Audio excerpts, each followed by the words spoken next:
আপোনালোকে এই চৰকাৰখন যাওঁতে যাওঁতে দেখিব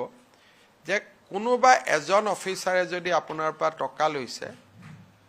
ঘটনাটো নামটো নিদিব লাগিলে ঘটনাটো দি হলেও আমাক জনাওক এনেকুৱা বহুত সিস্টেম আমি ডেভেলপ কৰি আছো মই বাজেটখনৰ কাৰণে ৰখি আছো বাজেটৰ পিছত আপোনালোকে বহুত নতুন কথা শুনিব আমি দুৰ্নীতিটো একদম নোহোৱা শব্দটো ক'ব নোৱাৰো কিন্তু বহুত কমাব লাগিব কাৰণ নহলে মানুহে গভৰ্ণমেণ্টৰ পৰা লাভ নাপায় আপোনালোকে এই চৰকাৰখন যাওঁতে যাওঁতে দেখিব যে কোনোবা এজন অফিচাৰে যদি আপোনাৰ পৰা টকা লৈছে ঘটনাটো নামটো নিদিব লাগিলে ঘটনাটো দি হলেও আমাক জনাওক এনেকুৱা বহুত সিস্টেম আমি ডেভেলপ কৰি আছো মই বাজেটখনৰ কাৰণে ৰখি আছো বাজেটৰ পিছত আপোনালোকে বহুত নতুন কথা শুনিব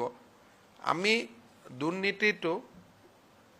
একদম নোহোৱা শব্দটো ক'ব নোৱাৰো কিন্তু বহুত কমাব লাগিব কাৰণ নহলে মানুহে গভৰ্ণমেণ্টৰ পৰা লাভ নাপায়